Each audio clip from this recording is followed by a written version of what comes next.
Assalamualaikum warahmatullahi wabarakatuh. Selamat datang di channel Andi Guru Geografi.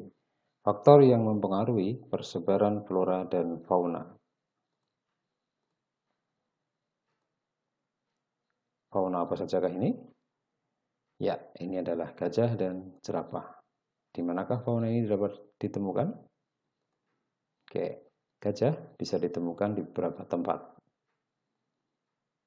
Sementara jerapah ditemukan di satu tempat saja. Nah, pertanyaannya adalah mengapa ada fauna yang bisa ditemukan di banyak wilayah, sementara ada fauna yang hanya ditemukan di satu wilayah saja. Faktor yang mempengaruhi sebaran flora fauna secara umum ada beberapa pengelompokan. Yang pertama adalah faktor yang bersifat menyebabkan terjadinya persebaran, kemudian faktor yang menjadi media untuk persebaran, dan faktor yang bersifat menghambat persebaran. Kita mulai dari yang pertama, faktor yang menyebabkan terjadinya persebaran flora dan fauna. Yang pertama adalah tekanan populasi. Semakin banyak atau bertambahnya populasi akan menyebabkan kebutuhan akan persediaan bahan makanan menjadi semakin sulit dipenuhi, sehingga menyebabkan migrasi dan menyebar ke wilayah lain yang memiliki banyak sumber makanan.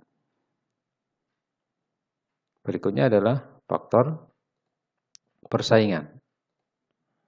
Ketidakmampuan fauna dalam bersaing untuk memperebutkan wilayah kekuasaan dan bahan makanan juga yang dibutuhkan itu juga akan mendorong terjadinya migrasi dan persebaran ke wilayah lain. Saat mereka kalah bersaing, mereka akan pindah. Faktor berikutnya yang mempengaruhi persebaran adalah perubahan habitat. Perubahan habitat ini terjadi di tempat tinggal fauna menyebabkan mereka tidak mampu beradaptasi atau menyesuaikan diri terhadap perubahan lingkungan tersebut, sehingga mereka akan bermigrasi menyebar ke daerah yang lain. Bentuk perubahan ini bisa juga karena perubahan alami dari alam. Karena perubahan musim, wildebeest akan mencari padang rumput yang hijau dari tempat tinggalnya yang merupakan awalnya padang rumput yang kering karena musim kemarau panjang. Berikutnya, perubahan ini terjadi juga karena faktor manusia. Manusia yang menebang hutan, kemudian fauna yang ada di dalamnya mereka akan berpindah ke tempat lain. Oke, berikutnya media yang digunakan untuk persebaran flora dan fauna. Yang pertama adalah air, di mana ikan akan memanfaatkan aliran air untuk bermigrasi ke wilayah satu ke wilayah yang lain. Contoh migrasi yang fenomenal adalah migrasi yang dilakukan oleh ikan salmon dari hulu menuju muara sungai, kemudian mereka akan kembali lagi untuk berkembang biak dari muara sungai menuju hulu. Tumbuhan di tepi sungai akan menjatuhkan benihnya di aliran sungai tersebut. Ini bisa kita lihat dari sepanjang sungai yang memiliki jenis tumbuhan yang relatif sama. Media berikutnya adalah angin.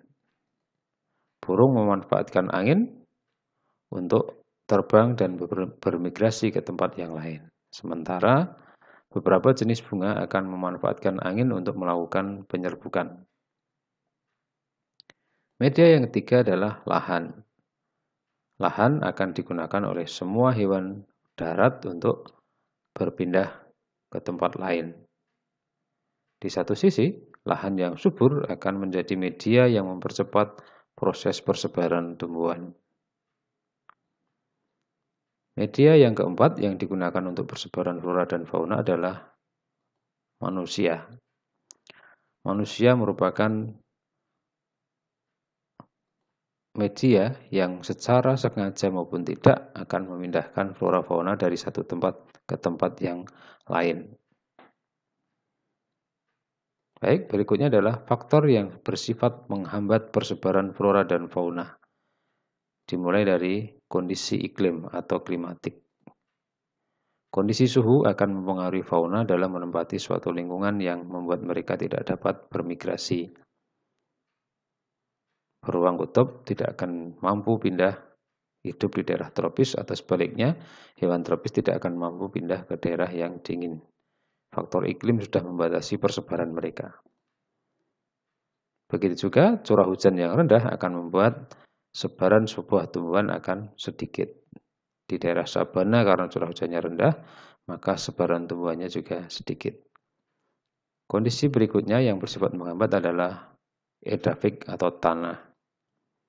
Pohon kaktus dapat tumbuh di daerah tanah yang keras, sedangkan pohon di hutan tropis hanya mampu tumbuh di daerah dengan tanah yang gembur dan tebal. Tentu saja hutan tropis tumbuhannya tidak akan bisa hidup di daerah yang bergurun seperti ini. Kemudian hewan-hewan pengerat akan membuat sarang di daerah yang memiliki tanah yang remah atau lembut. Jika tanah itu keras, maka hewan-hewan pengerat tidak akan banyak membuat sarang di tempat itu. Faktor berikutnya yang bersifat menghambat adalah kondisi geografi atau bentuk permukaan buminya. Bentuk permukaan bumi yang bervariasi menyebabkan flora fauna tidak dapat berpindah lebih jauh ke tempat lain. Misalnya pegunungan perbukitan yang membatasi, gurun pasir yang panas dan luas, sungai dengan aliran yang deras, hingga laut yang luas yang akan membatasi sebaran fauna. Faktor yang menghambat yang terakhir adalah kondisi biologis. Ini berkaitan dengan keterbatasan kondisi fisik yang dimiliki oleh fauna, seperti fauna yang tidak dapat berenang atau fauna yang tidak dapat bergerak cepat atau fauna yang tidak dapat terbang. Di satu sisi, sumber makanan yang melimpah juga menyebabkan persebaran menjadi sempit sehingga mereka merasa nyaman di tempat tinggalnya. Baik, itu adalah faktor-faktor yang mempengaruhi persebaran flora dan fauna. Terima kasih atas perhatiannya. Sekian. Wassalamualaikum warahmatullahi wabarakatuh.